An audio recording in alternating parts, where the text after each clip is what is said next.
Gubuk kayu inilah yang menjadi tempat tinggal seorang janda berusia 58 tahun asal Kelurahan Gunung Kemala, Kecamatan Prabu Muli Barat, Kota Prabu Muli.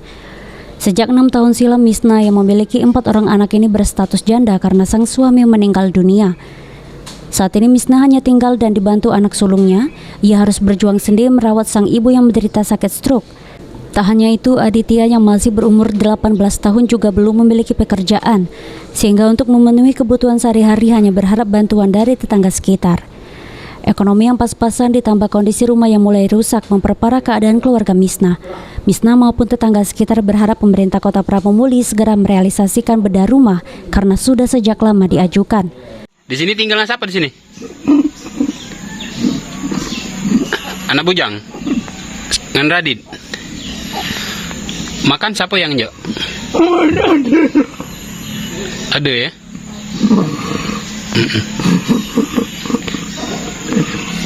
Pengen bantuan rumah kita dibedah?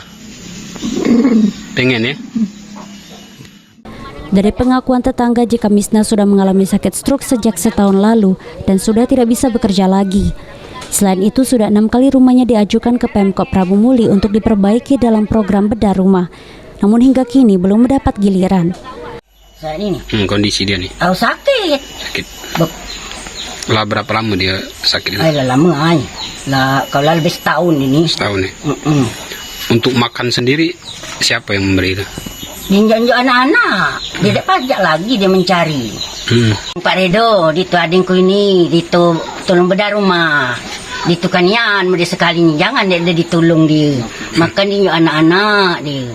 Tolong gitu.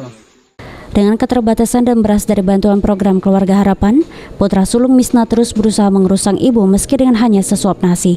Penny Firdaus, PAL TV.